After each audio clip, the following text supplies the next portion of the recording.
Hey guys, and we're going to be talking about implementing educational thinking to schools. Now, something we're blessed with today with the internet, with all the different resources we have all kinds of different educational thoughts coming our way. We see someone in a rogue shop, we might go to the co-op for in-service. We have all kinds of different educational paths and strategies at our fingertips. The thing is, understanding how to implement these strategies to our classes. That's something we're going to talk about today. Now, the Teach Like a Champion book has several great clips that discuss abilities. My first key learning takeaway from clip 2, standardizing, is learning that the entire class can understand a target road disposition in the same format. What does that mean? By same format, I mean that the entire class has an equal opportunity and they'll get present information in an equal way. Now, this experience is standardized, so one person isn't getting the information in one manner and then you don't know a different way. We're presenting the information, path, the sign thing is uniform all the way across the board. Now, by standardizing this, making it easier to class and the progress we're making, such as a checkpoint. These checkpoints are so we can see how far we're progressing in a manner. This standardized the format path is going really off the way I'm teaching my history classes. I believe that 6th graders will thrive once I have them goal to goal. Anything that's ever been built starts with a great foundation. I'm going to build a foundation of knowledge, brick by brick, and then I'm checkpoint by checkpoint, making sure my class is learning at an even pace, and then I'm going to monitor their productivity. Once I do this, I'll be able to ensure that the students are learning at a fair rate. For example, will help me guide the lesson to accommodate the learning place. If I just go out and try and wing the standards, I'm going to be productive. I have to have step 1, step 2, step 3, and a way to check these steps. Once I accommodate those brick by brick, we're going to be through the lesson regardless. Process. It's like playing sports, it's like learning to play an instrument. Teaching has to be a process. That taking tours other teachers have used can further my own experience with my students. Look at the beginning of the class. Give a student a packet. Okay, we're going to see homework assignment 1. We're going to get there. The whole class is going to go through that problem. We're going to go to step 2, problem 2. These layouts are going to be clearly visible. Those are cut on the expectations. Our reflection is a Hagen ruler and standardize the showcase the need for the entire class to be on the same page. As educators, we often assume that someone comes in with prior knowledge or prior sturma because they were in the standards to have learned that last year in their last grade in their last class. We can't just expect that. Because of attentiveness, we have to make sure that we always have checkpoints sitting there fully attentive and not have a clue what's going on. Someone could be in the back goofing off with their fellow classmates, but they know everything. We have to standardize the process to make sure we get that foundation down. Which is clip 6 in the Like a Champion book, is called affirmative check. The students understanding that it is required of them, we check them as a team to make sure that they understand the process of the work we're doing before they move on to their independent assignments. This is done in the clip having the students submit a ticket to independent work. Ticket is, for example, what you'd get into an opera, into a sports game, into any kind of movie, any function that requires you to have documentation before you enter the said theater. This ticket requires to complete a pre-designed assignment so that our kids see if they understood the proper way to complete the problem or if they needed to go back and get. Because the ticket to the teacher directly, the teacher would monitor their work. Any students who just are lost, the work we're presenting, if we're giving it to the class as a whole, that isn't conducive for a learning environment. So it is great for making sure everyone's on the same page. I think that having tickets will make a huge difference where they have a wide range of student learning outcomes. If you have a class of advanced students, a class of proficient students, a class of graded, it may not be as much of an issue. Most educators, especially elementary, don't get that luxury. You have everyone jumbled together. You have your advanced, you have your proficient, you have your basic learners all grouped together. Having a ticket ensures our students understand the material that's being given to them and we can track the progress making.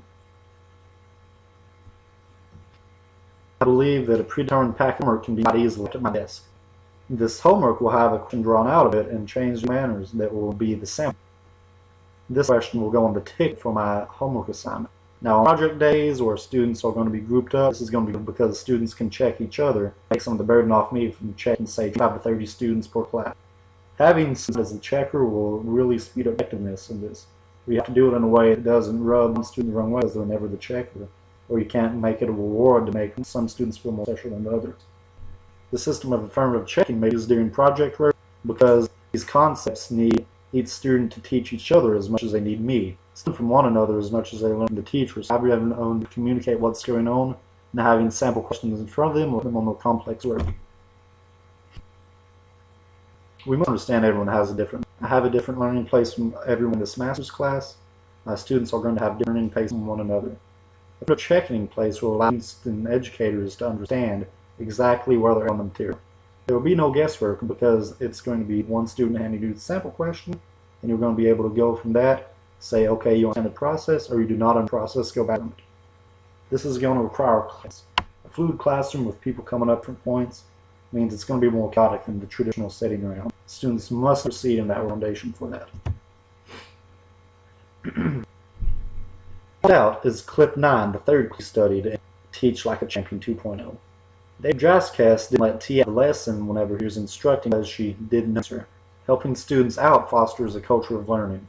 If we just let students say they don't know that in the past, they're not going to want to be engaged in their learning.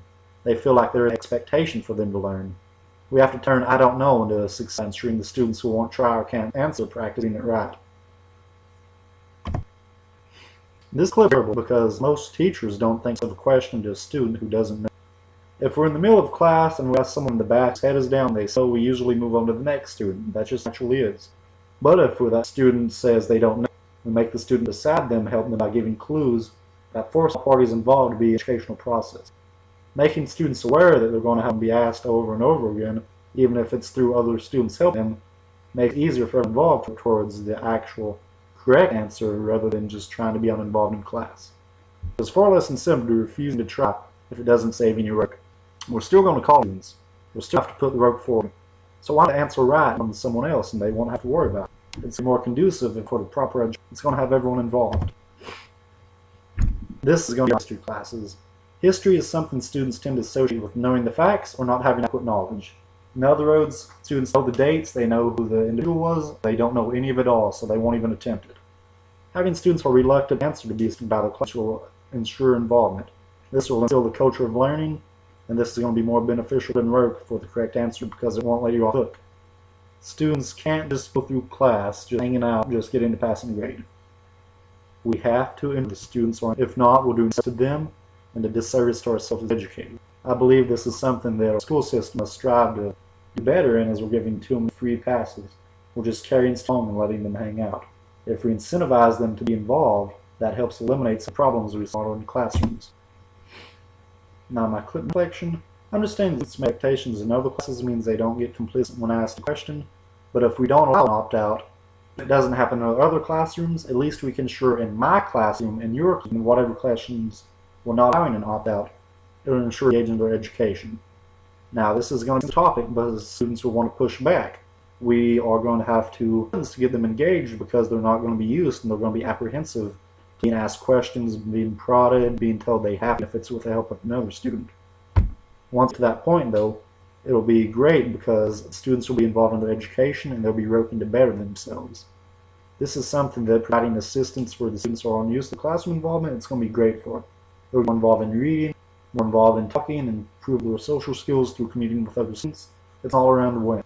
This removes putting all of the workload on your advanced and proficient students and ensures the entire class is involved.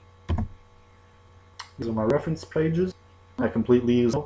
Now I listed the clips. Clip 2, standardize the format. Clip 6, affirmative checking. And clip 9, no opt-out. Thank you. Hope you gained from this.